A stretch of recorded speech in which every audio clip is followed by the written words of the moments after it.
교재 4153페이지 지혜를 지키라는 훈계 두 번째 나오는 얘기입니다. 지난번에는 지혜를 얻으라는 훈계의 내용이었습니다.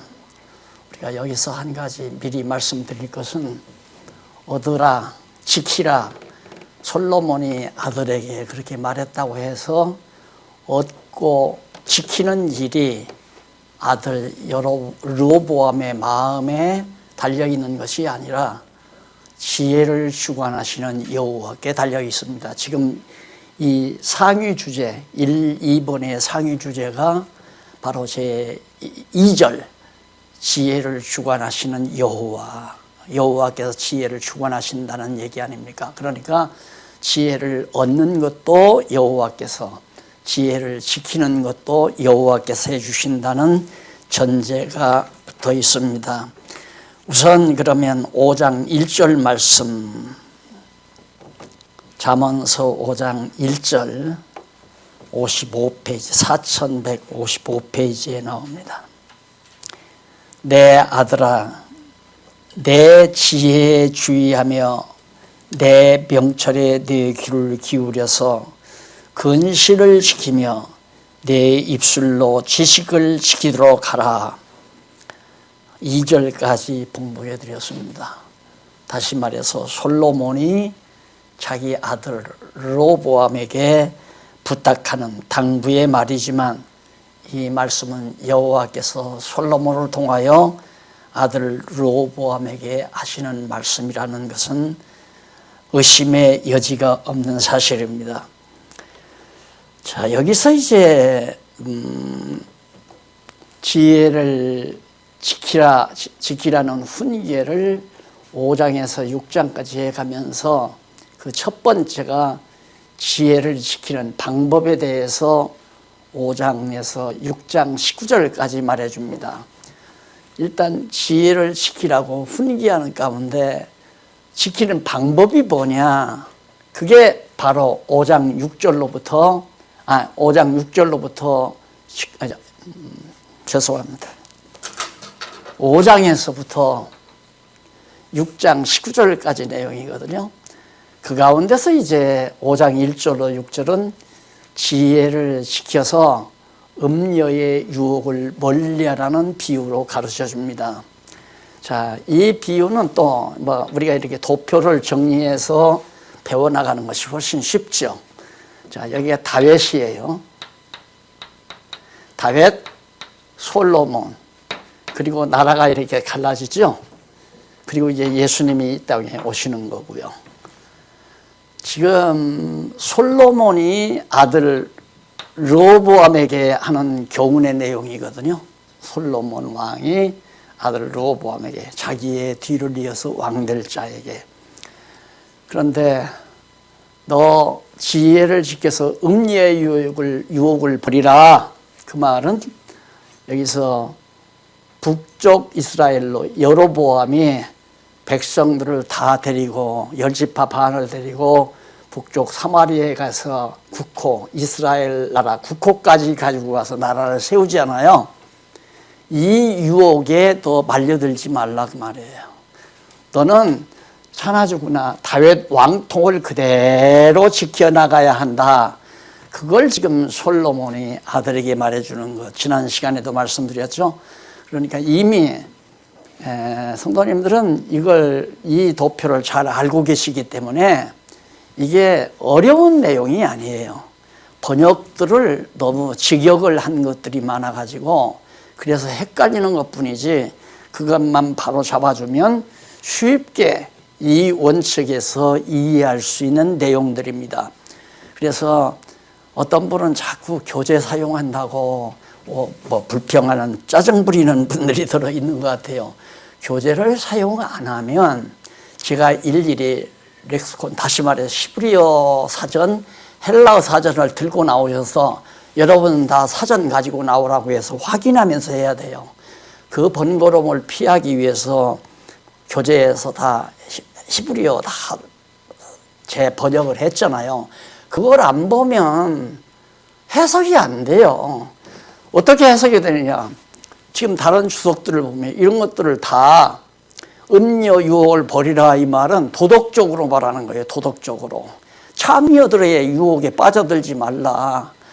또 음란한 여자의 유혹에 빠져가지고 가정 파탄하면 안 된다. 그러니까 도덕적으로 윤리적으로 교훈하고 끝나는 거란 말입니다. 그게 아니거든요. 그게 성경 잘못 보는 거 아니에요. 그러니까 성경을 바르게 보기 위해서는 좀 번거롭다기보다도 자세하게 그렇게 다시 재번역을 해서 해드린 내용을 일단 상고해 가면서 공부하는 것이 상책이에요. 다른 방법이 없어요. 우리말 성경이 바르게 번역을 해가지고 쉽게 이해하도록 되어 있다면 구태여 어려울 것이 없죠. 다 이해가 되죠. 그래서 거기 보면 다시 나오잖아요. 지혜도 호크마라는 말이 나오고 역시 명철이라는 말 비나 앞에서 다 정리한 거죠.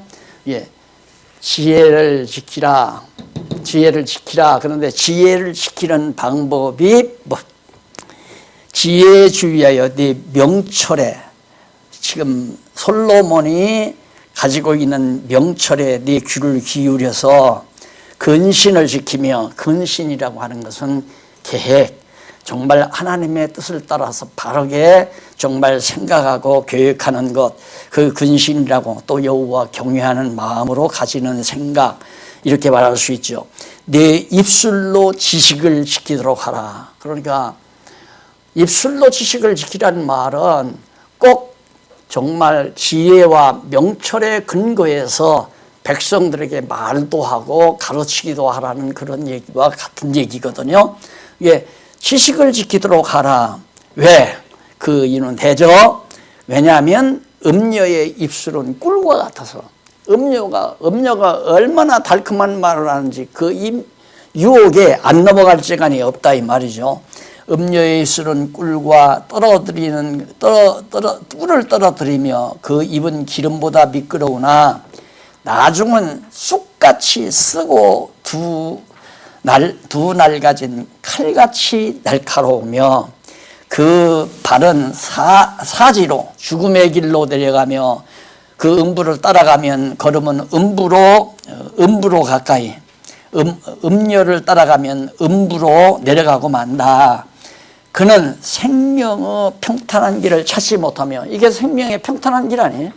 다윗의 왕통을 따라서 계속 진행해 가는 게 이게 생명의 평탄한 길이거든요.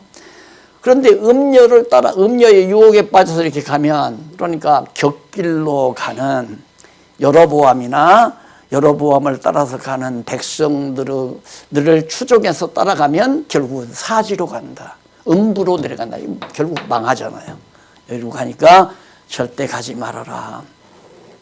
어차피 하나님의 역사 섭리를 보면 계속 갈라지는 역사예요. 갈라지는. 아브라함이 이삭과 이스마엘을 낳잖아요. 이삭과 이스마엘이 갈라져요. 이스마엘은 불택자고 이삭은 택자네요. 이삭이 야곱과 에서를 낳잖아요. 야곱은 택자고 에서는 불택자예요. 야곱과 에서가 갈라져요.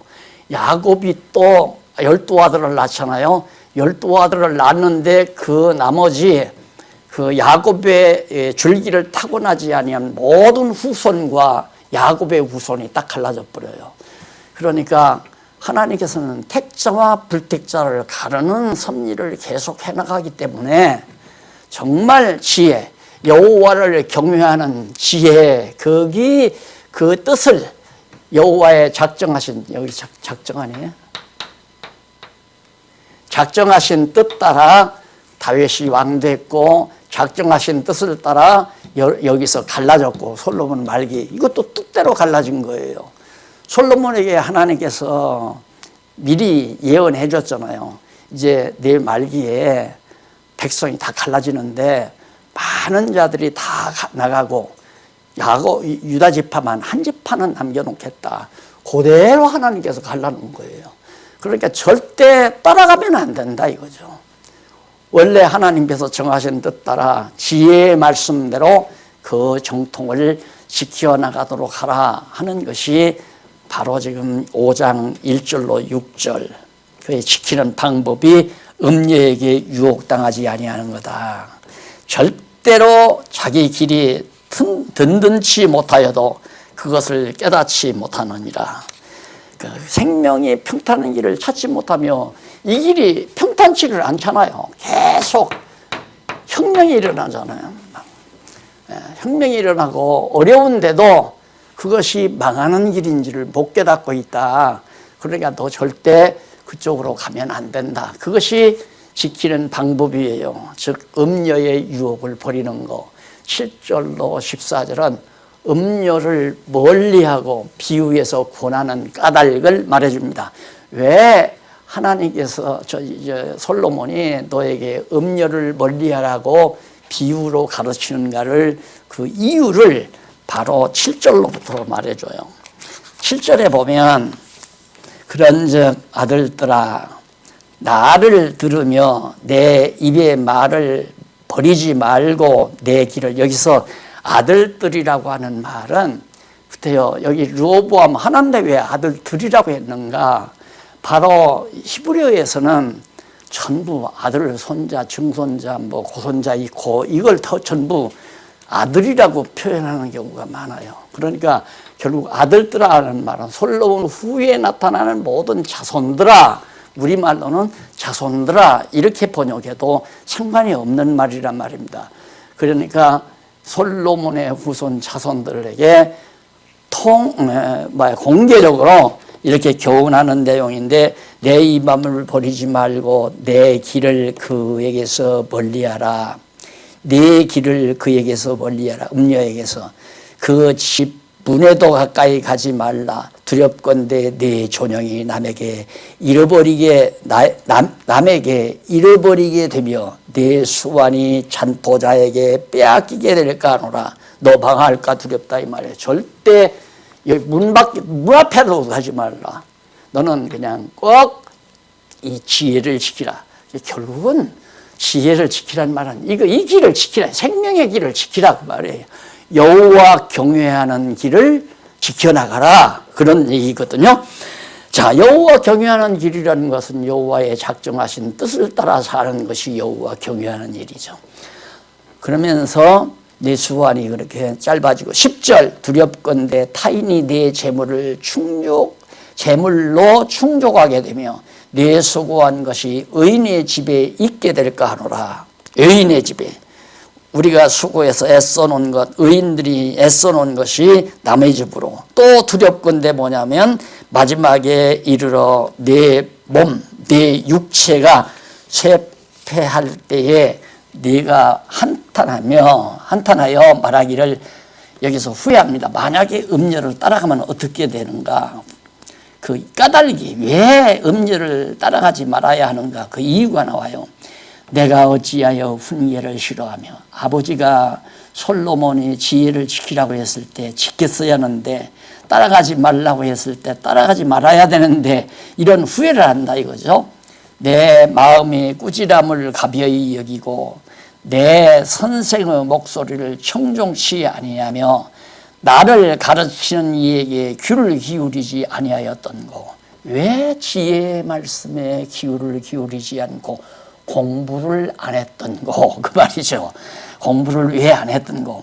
많은 무리들이 모인 중에서 모든 악에 거의 빠지게 되었노라 하게 될까 하노라. 많은 무리들. 10지파 파니까 백성 다 아니에요. 거의 다. 한 지파 반, 유다 지파하고 베냐민 반지파만 남쪽 유다에 남았으니까 많은 무리가 따라가니까. 그래서 사람은 거기 약해요. 많은 사람들이 추종하면 거기에 뭐가 있는 것 같아요. 예를 들어서 시장에를 가도 한 사람이 점포 주인하고 뭔가 심각하게 얘기를 합니다. 이게 진짜입니까? 가짜입니까? 이거 너무 비싸지 않나요? 이렇게 진지하게 묻는데 사람들이 그런 쪽에는 관심이 없어요. 완전히 그냥 약장사, 막 많은 사람이 둘러서서, 그래서 이제 자판 때 많은 걸 놓고 막 여러 사람이 사는 것처럼 막 만지고 뒤적이는, 그 사람들이 일당 주고 그런다고 그러잖아요. 왜? 사람이 많이 모인 것에 유혹을 당하라고 그러는 거거든요. 그래서 신앙은 사람 수 따지면 안 돼요. 진리는, 지혜는 사람의 수에 달리는 게 아니거든요. 하나님의 말씀, 성경에 기초를 둬야 되고 성경에 근거를 둬야 돼요. 두 사람이 남아도 되고 다섯 사람이 많아도 되고 한 사람이 남아도 되고. 그래서 죄송하지만 제가 많이 들으셨을 거예요. 아무도 안 하시면 나 혼자라도 합니다. 그 말은 바로 이런 말씀에 근거를 둔 거거든요. 많은 사람이 따라간다고 해서 가면 안 된다고 말이에요. 여기는 망하는 길인데 죽음의 길이고 사지고 음부의 길이란 말입니다. 그러니까 하나님이 정해놓으신 이 길을 가야 우리의 영원한 구주이신 예수 그리스도를 만날 수 있잖아요. 이 길로 가야. 이 길은 여기서 망해버리니까 길이 끊겨버리는 거고요.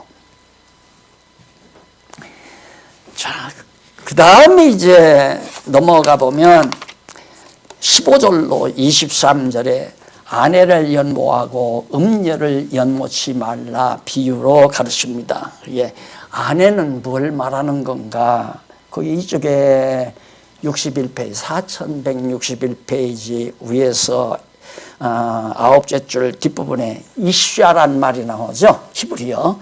그 이슈아란 말이 여자, 모든 여자 또는 모든이라는 뜻으로 번역되기도 하지만은 아내라는 말은 없어요. 아내가 없고 여자라는 말이 있어요. 근데 이 여자는 백성이라는 의미로도 번역될 수 있는 말이에요. 그러니까 백성을 여자로 비유하는 거죠. 왜냐하면 하나님께서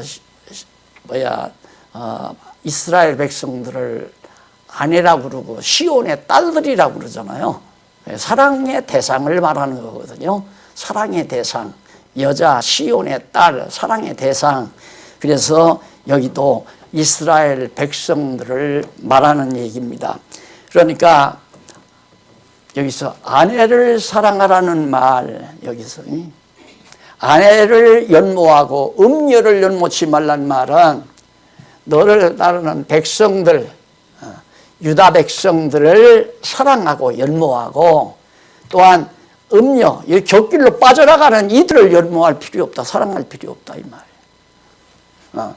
하나님께서 르호보암을 따라서 다윗 왕통을 지켜나가는 유다 지파, 유다 백성들은 네가 연모하고 사랑하지만은 음녀, 딴 길로 곁길로 빠져나가는 북이스라엘은 네가 사랑할 필요가 없다. 그걸 비유로 가르친 내용이 바로 15절로 23절 내용입니다. 너는 네 우물에서 물을 마시며 네 샘에서 흐르는 물을 마시라. 여기서 우물로 또 비유하잖아요. 우물은 유다 백성, 남쪽 유다 나라가 르호보암이 마시고 살 수 있는 우물이란 말입니다. 다른 우물은 네 샘에서 흐르는 물을 마시라.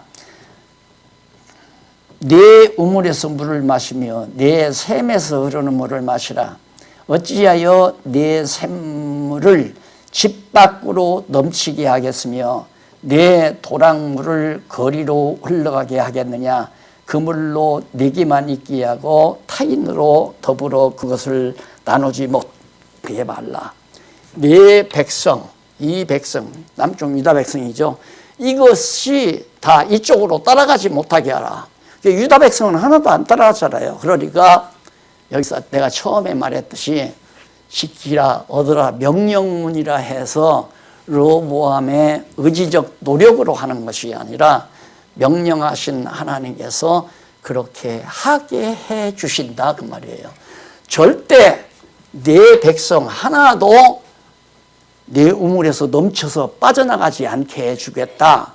그 말을 하지 말라. 그렇게 할 수 있겠느냐. 이런 말로 지금 말씀해 주고 있는 겁니다. 자, 그러니까 결국 남을 자는 남고 갈 자는 가고 가는 자 붙들지 말고 남는 자 박차지 말고 하나님께서 남겨주면 남겨준 대로 가는 자는 가는 자대로 하나님이 하시는 대로 우리가 할 뿐이지 인간 재간을 써서 온갖 아양을 떨어가지고 붙잡으려고 노력하고 그러면 내가 막 허튼 소리 많이 해야 되잖아요. 사람을 붙들려면 이렇게 해줄게, 이렇게 하고 뭐 한다고 하는데 잔뜩 기대를 가지고 왔는데 전혀 안 하면 또 배반하고 또 나가는 거예요. 그래서 아무것도 기대하지 말고 오직 하나님 앞에서 각자가 말씀 안에서 서서 살아가는 것이 가장 지혜롭고 명철한 자의 생활이다라는 말을 누누이 제가 강조하는 이유가 거기 있습니다. 20절 내 아들아 어찌하여 음녀를 연모하겠으며 어찌하여 이방 계집의 가슴을 안겠느냐 대저 사람 길은 여호와의 눈앞에 있나니 사람의 길이 사람의 가는 일이 여호와의 눈앞에 있나니 그가 그 모든 길을 평탄케 하시느니라. 하나님께서 망하는 길로 가게도 하고 평탄한 길로 가게도 하신다. 그러니 어떻게 여호와를 경외 안 하겠어요? 모든 게 여호와의 뜻에 달려있다 그 말입니다.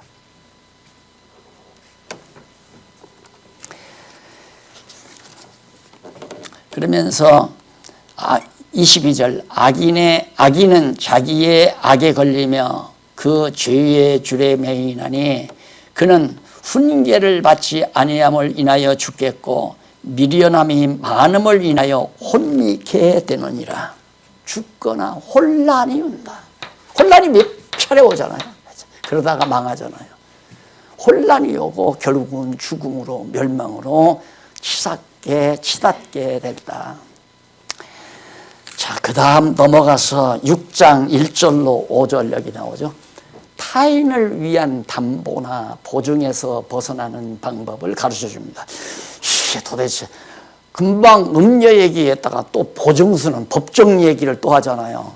그러니까 성경 해석을 못하는 거예요. 이런 것들을 다 논리적으로 연결이 돼야 되거든요. 왜 갑자기 솔로몬이 아내 얘기를 하다가 음녀 얘기를 하다가 또 타인한테 담보 제피지 말라. 가정을 지키는 방법인가요?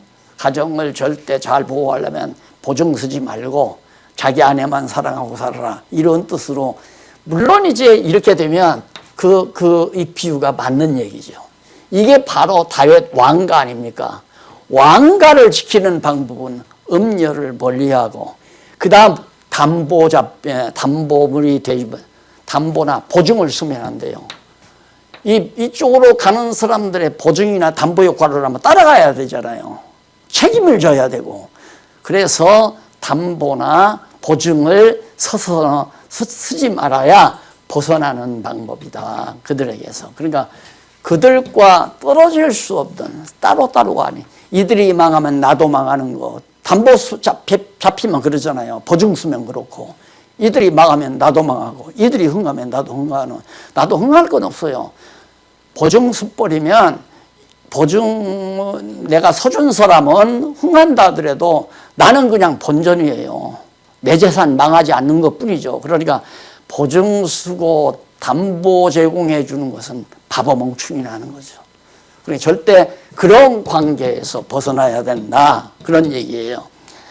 그래서 여기 보면 내 아들아 네가 만일 이게 이웃이라는 게 이제 곁길로 가는 자들, 북쪽 이스라엘로 가는 자들을 말하는 거거든요.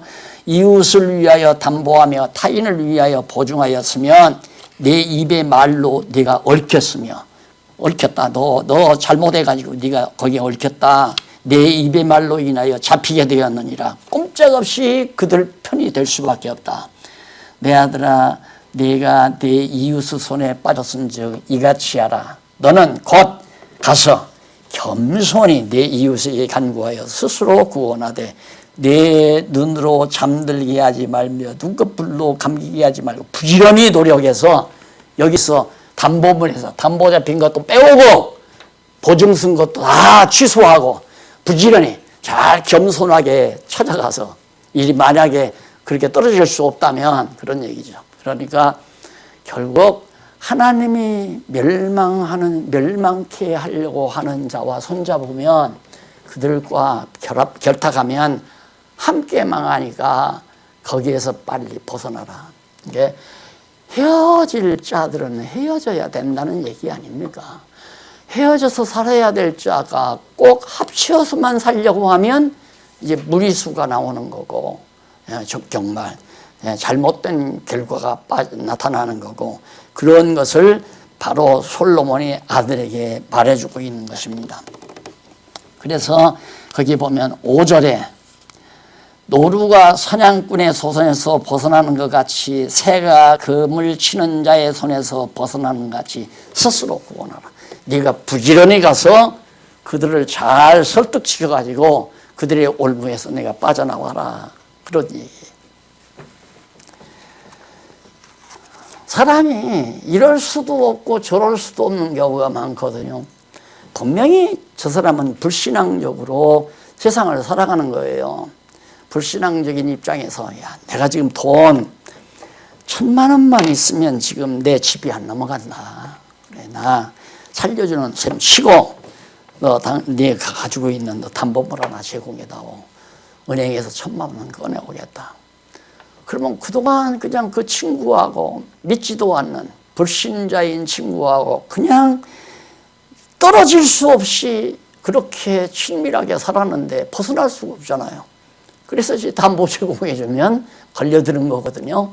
하나님이 망할 자는 망하게 돼 있고 하나님이 흥하게 할 자는 흥하게 돼 있어요. 그러니까 아무리 제가 그랬잖아요. 저는 이런 데서 다 배운 거예요. 이거 우리 처음에 이 교회당 터살 때 주변에서 저거 빨리 해야 한다고 빨리.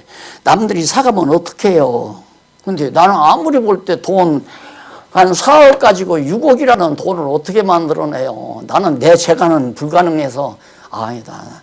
그래 자꾸만 가격 6억이 아니었죠. 그때는 뭐 8억인가 뭐 이거 80만 원씩 해서 8억인가 달라고 하는데 4억 가지고 어떻게 8억짜리를 사요? 그게 못 산다고 내버려 두었죠. 그랬더니 주변에서 뭐 자꾸만 얘기해요. 그래서 내가 하나님께서 여기다가 우리 예배당, 교회당 짓도록 하나님이 정해놓으셨으면 누가 이것을 돈이 될 것 같으니까 사갔다 하더라도 다시 우리에게 돌아오게 하십니다. 하나님이 살아계신데 내가 그 얘기 아마 들으셨을 거예요. 됐잖아요. 그대로. 이거 누가 사니까 이걸 사가지고 이게 다 나눠가지고 집토록 분양하는데 하나도 안 팔리는 거예요. 돈 그 사람 8천만 원만 띄고 나가 떨어졌잖아요. 그래 땅 주인이 8천만 원 손해보고 바로 이제 7천에 나눠서 이제 70만 원에. 그래서 나중에는 60만 원까지 내려가요. 그래가지고 결국은 제가 얘기했죠.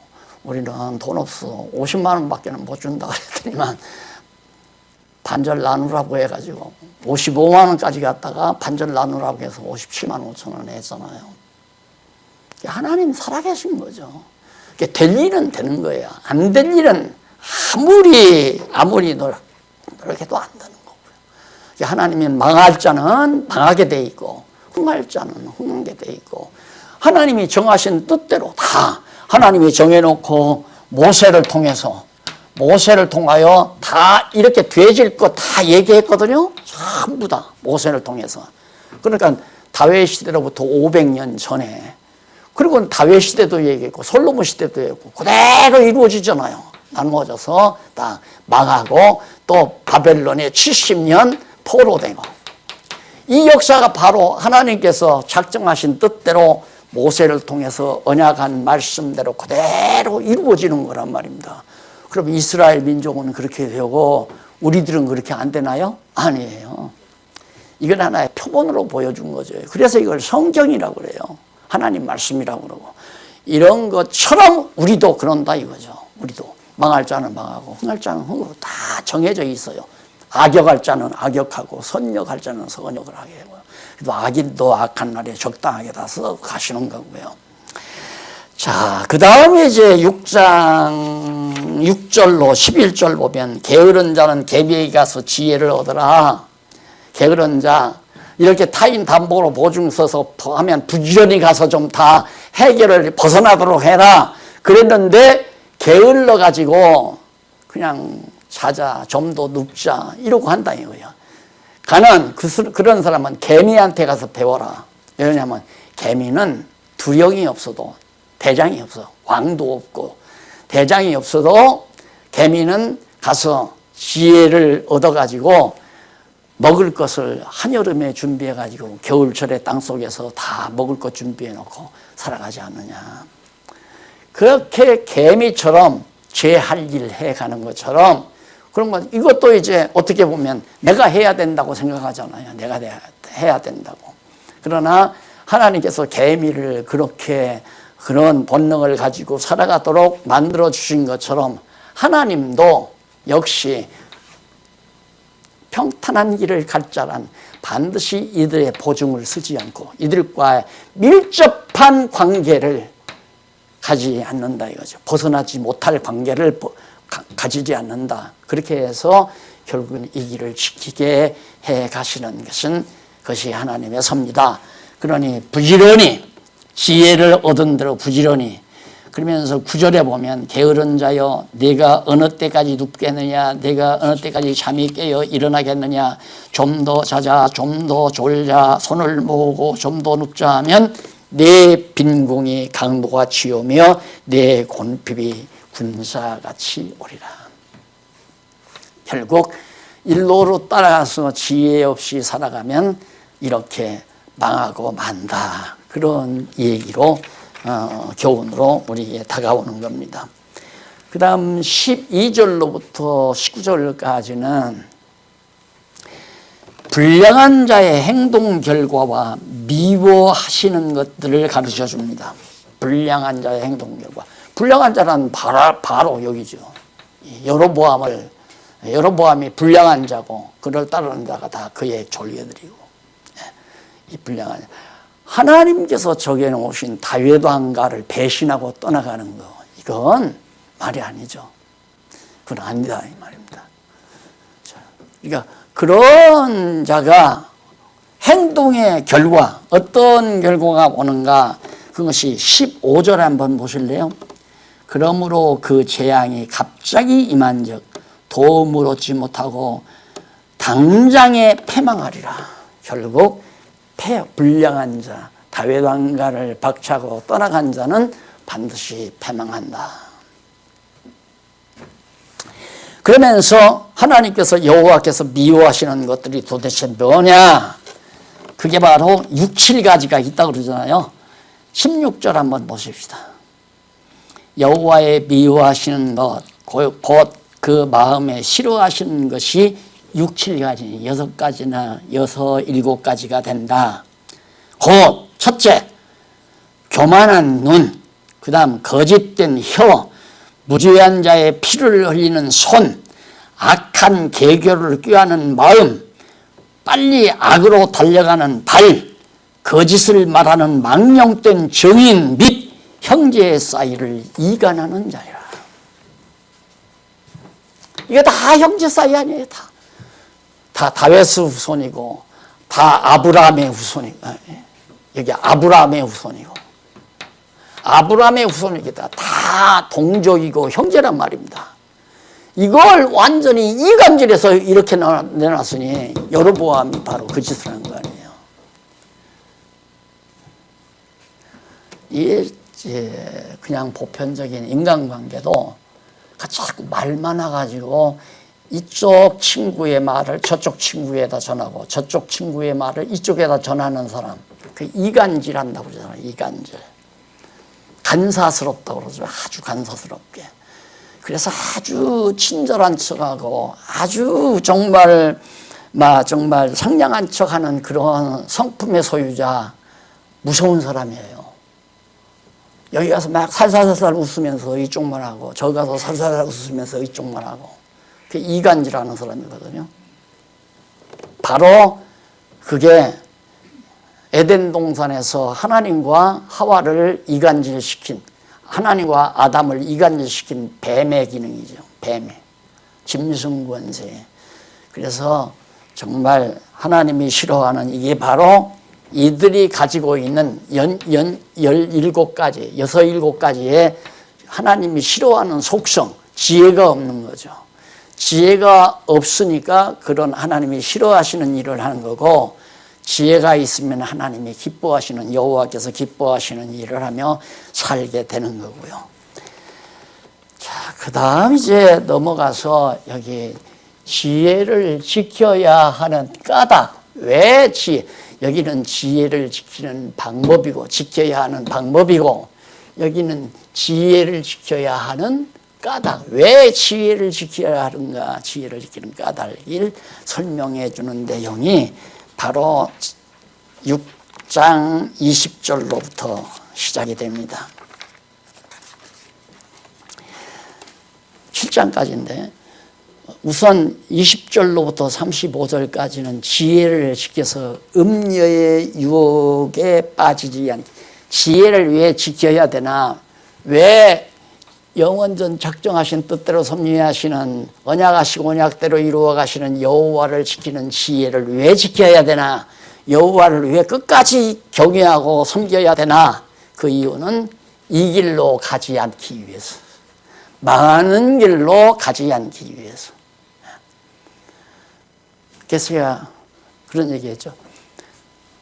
이 여호와 경외하는 지혜의 말씀인 성경, 성경을 옳게 해석할 수 있도록 안내해 준 성경 신학, 성경이 말하는 하나님에 대한 진리, 이 성경 신학과 세상 그 무엇하고도 바꿀 수가 없다. 바꿔서도 안 된다. 바꿀 수가 없다. 그걸 바꾸지 않는 것이 지혜예요. 그래서 우리가 당장 어려움 겪었을 때도 아무 생각하지 말고 우리는 여호와 경외하기를 힘써 배우는 것이 최상입니다. 최상입니다. 그거거든요. 여호와 경외하기를 힘써 배우는 게 이 길 가자는 얘기예요. 결국 뭐 날 따라오라 그런 얘기 전혀 아니에요. 따라오면 나 부담스럽죠. 다 날 따라오면 내가 어떻게 할 거예요? 뭘 어쩌자는 거예요. 만약에 모든 사람들이 날 따른다면. 그래서 제가 가끔 그런 얘기해줘. 전화가 와서 생면부지의 어떤 목사님들이나 성도들로부터 목사님 존경스럽습니다. 아유 목사님 그런 말씀 하시지 말라고. 저는 존경의 대상이 아닙니다. 그 말을 꼭 해줍니다. 제가 그렇게 하는 이유는 나를 따라오면 내가 어떻게 해줄 능력이 없어요.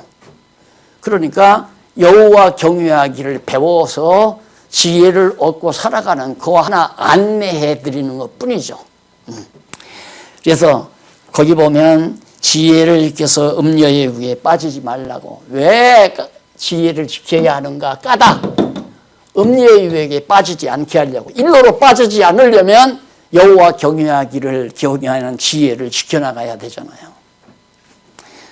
자, 그래 거기 다 읽으면 참 좋겠는데 비슷한 얘기예요.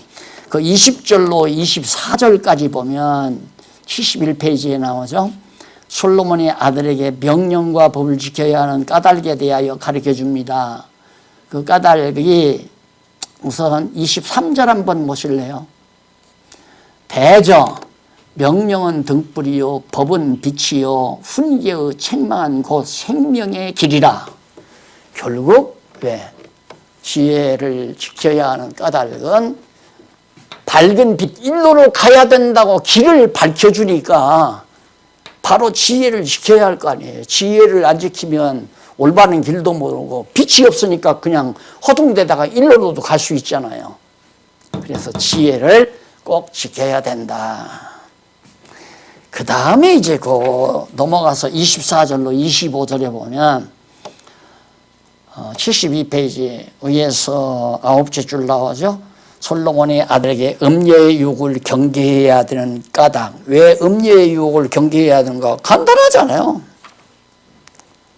음녀의 유혹, 일로 안 가려면 그 유혹 피하라 그 말이에요. 나하고 그럴 수가 있어. 전에 과거에 살던 과거가 있는데 어떻게 날 버리고 가려고 그래? 왜 나를 안 따라오려고 그래? 이런 유혹에 쉽게 빠져갈 수 있죠. 우리 인간들이니까. 그게 어리석은 것이다. 그런 뜻이고요. 30절로 35절도 솔로몬의 아들에게 간음하는 자가 당하게 될 결과에 있어서 훈계에 대한 참언. 간음하는 자. 바로 이들과 곁길로 가는 음녀 같은 이 존재와 같이 따라가면 결국 망하니까 빠지지 말라. 절대로 지혜를 지켜서 음녀에게 빠지지 않기 위해서. 내용은 길지만은 그저 그러한 맥락에서 계속해서 말씀해 주고 있는 겁니다. 그 다음 넘어가 보면요. 7장 1절로 5절 나오죠. 7장 1절로 5절. 지혜를 지키면 음녀에게 빠지지 않게 한다고. 왜 지혜를 지켜야 하는가? 음녀의 유혹에 빠지지 않으려고. 왜 지혜를 지켜야 하는가? 지키면 음녀에게 빠지지 않게 하나님께서 하신다. 일로로 빠지지만 않으면 반드시 지혜를 지켜나가게 된다. 쉽죠? 그 원리를 아니까. 그러니까 이 도표만, 잠언서는 이 도표만 알고 계시면은 이제 번역 잘못된 거, 번역을 제가 다시 해서 이렇게 해놓은 거 있잖아요. 그것만 잘 살펴보시면 누구든지 잠언서 강의하라면 아주 깔끔하게 해나갈 수가 있게 돼 있어요. 그러니 이런 교훈, 이런 잠언의 말씀으로 훈육을 받게 되면 사람의 생각이 다 달라지죠. 그러니까 여호와께서 우리에게 성경 전체 66권을 통해서 여호와를 계시하시는 이유가 뭐냐면 결과적으로 우리를 지혜롭게 살게 하려고. 여호와를 우리에게 계시해서 알면 여호와 경외하고 살 거 아니에요. 그 여호와 경외하고 사는 것이 지혜의 근본, 뿌리예요. 뿌리만 있으면 줄기가 뻗고 잎이 피고 꽃이 피고 열매가 맺잖아요. 나무도. 그런 것처럼 여호와 경외하는 지혜의 근본 뿌리를 우리가 잘 잡고 살면 일생 동안 지혜로운 삶을 살아갈 수밖에 없다. 살게 되어 있다 하는 말씀을 다시 한번 드릴 수 있습니다. 그 다음 7장 거기 1절로 5절 거기 보면은 내 아들아 내 말을 지키며 내 명령을 내게 간직하라. 내 명령을 지켜서 살며 내 법을 내 눈동자처럼 지키라. 이것을 내 손가락에 매며 이것을 내 마음판에 새기라. 잊어버리지 말라. 손가락에 매고 마음판에 새기라는 말은 이 지금 배우는 이 말씀 잊어버리지 말라. 항상 간직하고 있어라 그 말이죠. 4절 지혜에게 너는 내 누이라 하며 명철에게 너는 내 친족이라 하라. 가장 가깝게 살아라 이 말입니다. 지혜와 더불어 살아라. 함께. 누이나 또한 친족 멀리 할 수 있어요? 항상 가까이 해야죠. 그리하면 그렇게 가까이 하면 이것이 너를 지켜서 지혜가 너를 지켜서 음녀에게 말로 호리는 이방 계집에게 음녀에게 말로 호리는 북쪽 이스라엘 이쪽에게 절대 유혹 땅에서 넘어가지 않는다 하는 얘기입니다. 빠지지 않게 하리라. 약속 아니에요? 그 다음 26절로 23절 음녀의 유혹에 넘어간 어리석은 소년의 비유. 음녀에게 넘어간 어리석은 소년을 결국 여로보암의 유혹에 넘어간 백성들을 하나의 비유를 들어서 설명해 가고 있는 것이 6절로 23절입니다. 간단히 한번 읽고 읽으면 어려운 일은 아니니까 내가 네 집 들창으로 창으로 내려다보다가 어리석은 자 중에 소년 중 한 지혜 없는 자를 보았노라. 그가 거리를 지나가다가 음녀의 골목 모퉁이로 가까이 가요. 그 집으로 들어가는데 저물 때 황혼 때 깊은 밤 흑암 중에라. 그때 기생의 옷을 입은 간교한 계집이 그를 맞으니 이 계집은 떠들며 완패하며 그 발이 집에 머물지 아니하여 어떤 때에는 거리, 어떤 때에는 광장, 모퉁이에서 서서 사람을 기다리는지라. 거리의 여자, 범파는 여자들을 지금 비유 삼아서 하는 거죠. 예, 거기에 얻어 걸려들면 패가 망신한다 이 말이에요. 쉽게 말하면. 그러니까 어리석은 소년 녀석이 그저 거리를 헤매다가 그런 거리의 여자한테 한번 홀리게 되면 다 인생 망치고 패가 망신하게 된다. 그 계집이 그를 붙들고 입을 맞추며 부끄러움을 모르는 얼굴로 말하되 내가 화목제를 드려서 서원한 것을 오늘날 갚아노라. 이러므로 내가 너를 맞으려고 나와서 내 얼굴을 쳤다가 너를 만났도다. 내 침상에는 화문요와 애굽의 문체에 있는 이불을 덮고 모략과 침향과 계피부 뿌려놓으라. 오라 우리가 아침까지 흡족하게 서로 즐기자 하는 얘기죠. 살아가므로 희락하자. 남편은 집을 떠나 먼 길을 갔는데 남편 없으니까 맘 놓고 즐겨라 하는 얘기지. 자, 그런 얘기들입니다. 그런 거 비유적으로 들어서 처참한 불쌍한 거 아니에요? 불쌍한 것. 완전히 패가 망신하는 거죠. 자, 그러면서 마지막 결론 삼아서 7장 24절로 27절 보면 지혜를 지켜서 음녀의 길로 치우치지 말 것을 가르치는 겁니다. 결국 왜 지혜를 지켜야 하는 까닭이 뭐냐? 음녀에게 말려들지 않기 위해서. 다시 말해서 북이스라엘의 유혹 땅에서 따라가지 않기 위해서는 만세전부터 창세전부터 작정하신 것 따라 언약하시고 언약대로 이루시는 여호와 경외하는 지혜를 지켜서 나가야 하늘의 지혜로 오신 그리스도를 만나 우리들도 지혜자로서의 삶을 살게 되는 거 아니겠습니까?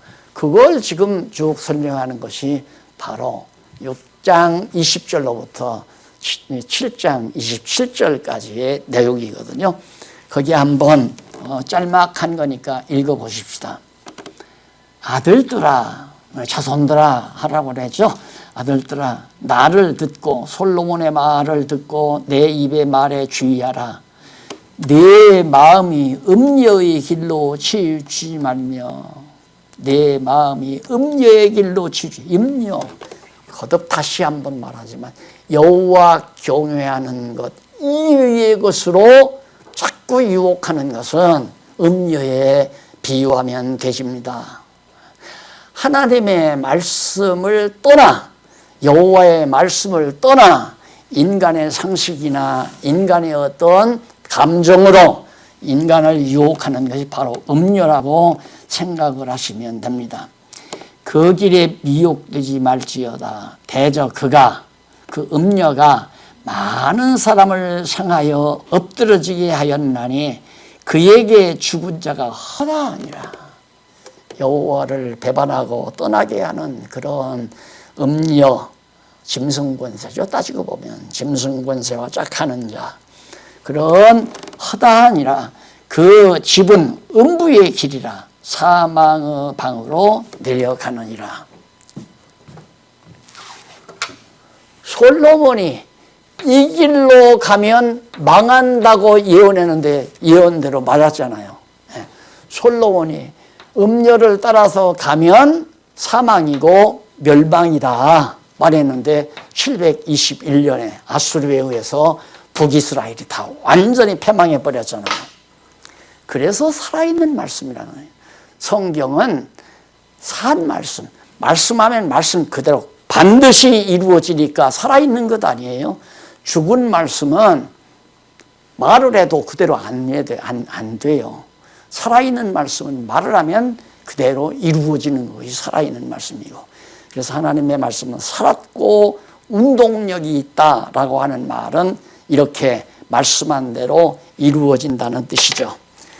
자, 그래서 결국 오늘 우리가 공부한 것, 지혜를 지키라는 훈계 가운데 지켜야 하는 방법, 어떻게 지키는가? 지혜를 지키려면 음녀의 유혹을 피하면, 이걸 피하면, 음녀의 유혹을 피하면 바로 지혜를 지키는 거고, 지켜야 하는 까닭은 음녀의 유혹을 피하기 위해서는 지혜를 지켜야 된다. 뭐가 먼저예요? 다 여호와 하나님께서 주관하시기 때문에 우리를 지혜를 지키게 하기 위해서 음녀의 유혹을 피하게 만드시고, 지혜를 지키는 까닭은 이를 지혜를 지키게 해서 음녀의 유혹에 빠져들지 않게 하시는 거고, 하나님께서. 그러니까 여호와 하나님께서 하시기 때문에 방법이나 까닭, 이유가 다 여호와 하나님이 주관하시는 하나님의 섭리이기 때문에 오늘 공부하신 내용 말씀을 듣고도 여호와 경외하는 삶이 얼마나 지혜로운 삶인가를 다시 한번 깨닫게 되죠. 자, 우리는 지금 몇십 년 동안 여호와 경외하기를 배우는 여호와 계시의 진리를, 성경신학을 지금 공부해 오고 있습니다. 그만큼 중요하기 때문에 성경이 여호와를 계시하고 있다. 기억하시면서 또 한 해 동안 한 주간 동안 승리하시기를 바라고요. 다음번에는 지혜를 들으라는 겁니다. 지혜를 들어라. 지혜의 말씀을 들으라고 하는 훈계가 8장, 9장에 나와요. 이 두 장을 더 열심히 예습해 오시면 대단히 고맙겠습니다. 기도하십시다. 살아계신 하나님 아버지, 오늘 또 귀한 말씀 안에서 기쁨을 같이 했습니다. 우리에게 지혜와 총명을 더해 주셔서 여호와 경외하기를 배워나가는 삶에서 이탈하지 않도록 지켜주시옵시기를 비오며 예수님 이름으로 기도드립니다. 아멘.